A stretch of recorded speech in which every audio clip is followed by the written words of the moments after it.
Hello everyone and welcome to some MiSTer FPGA news.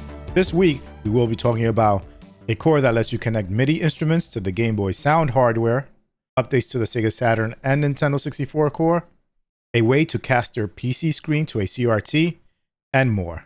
Also, check out my channel sponsor MiSTerAddons, a place where you can get all your MiSTer needs, things like full MiSTer setups, I/O boards, accessories, and more.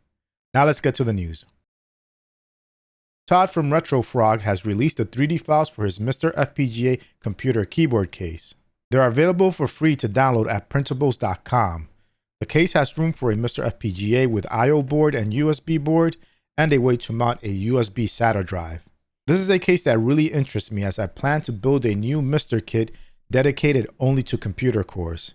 But I don't have a 3D printer, so I'm going to have to do some research to find the best way to get this printed.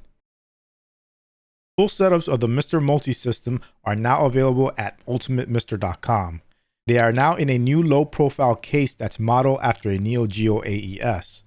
If you just prefer to get the board and use your own case, stock of single boards are also available. MiSTerAddons' beautiful Alumimun cases are now back in stock with new colors. Full kits are available, as are cases on their own for those that already have a MiSTer setup. And in the future, light versions of the kit will be available which contain everything you need except the E10 Nano. Thanks to MiSTerAddons, I have the blue version of this setup and also created a video on building it, so check that out if you're interested. DefMod, the creator of the Mini ITX Ironclad Plus board, has created a more affordable version of the Ironclad Plus. This new version still fits in a standard Mini ITX, Micro ATX, or ATX PC case, but differs from the Plus version in that the Lite version will not include a remote control kit, but that can still be purchased as an optional add-on. The real-time clock board isn't included either, but you can still add one using the existing real-time clock boards for MiSTer. This version also does not have the Mega Drive 2/Genesis 2 AV output for analog video. USB ports also won't be able to charge controllers while the system is off. There's no automatic fan speed regulation based on the FPGA's temperature. And there's no DB9 SNAC 8 port, and instead this board is using the standard USB 3.0 user port to support official SNAC peripherals. Some advantages to the Ironclad Lite over its big brother is that it is much slimmer and has an integrated power supply unit. The Ironclad Lite will go on sale on February 27th for a temporary introductory price of 110 euros. I did a video on the Plus version of this board, so check the description for the link to that. Here's an awesome core for musicians and fans of the Game Boy. Moto Module on Twitter created a core that is a sound module for sending MIDI data to the sound hardware of the Game Boy or multiple Game Boy sound hardware.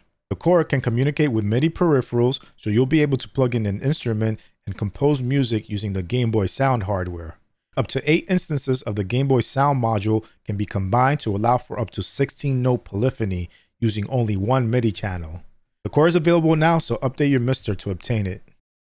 For the Nintendo 64 core, Robert spent several days fixing some FPU bugs. If you want to check out the details of this process, check out Robert's Patreon page. He's always posting a lot of technical articles that are very informative reads. Robert also posted that the title and menu screens for Factor 5 games are now working correctly. On the post, you can see that the title for Star Wars Rogue Squadron is now appearing, and Indiana Jones and the Infernal Machine, the menu options are rendering correctly. Kuro on Twitter also posted that Robert fixed a dithering issue that he identified in the core. The issue was that dithering was about 2 times stronger and noisier on the core when compared to original hardware. And here's a nice reminder by Anton Gale. He recently released a core that ran early 1980s arcade games developed by Exidy. Anton let us know that thanks to the founder of Exidy, the original ROM images for Targ, Spectre, Venture, Pepper 2, and other Exidy games have been made available for free and non-commercial use. You can obtain the ROMs from the MameDev website. In addition to this reminder, Anton Gale told us that an MRA for the Exidy arcade game Hard Hat has been added to the core, so this game should start showing up soon on your arcade list. Shane Lynch has released his awesome MrCast software. This program allows you to output your Windows desktop to a CRT that's connected to a MiSTer FPGA. This is great for playing back low-resolution content like old movies and TV shows, and the latency is actually good enough to be able to play games with it, So you can try out emulators that support games that are not on the MiSTer FPGA and even use it for retro style indie games. There's also nothing stopping you from using this to play modern content. I've already used MrCast to watch episodes of Star Trek Deep Space Nine and play some Elder Scrolls Oblivion with it. That was a game that I used to play on a CRT back on the Xbox 360. I eventually upgraded to an HD TV, and using MrCast reminded me of the way I used to play it before the upgrade. Make sure you read the documentation because there are certain things you need to be aware of before using MrCast, especially when dealing with Windows Defender. The Sega Saturn core is now getting constant updates. Over the past week, there's been VDP1 fixes that helped with Dragon Master Silk and Coldcept, VDP2 fixes that helped with Darius Gaiden, Route D, Coldcept, and some Japanese games, SMPC audio fixes that helped Pro Pinball, SH704 fixes that helped with Super Tempo, and other general fixes and updates. So that's it for this episode.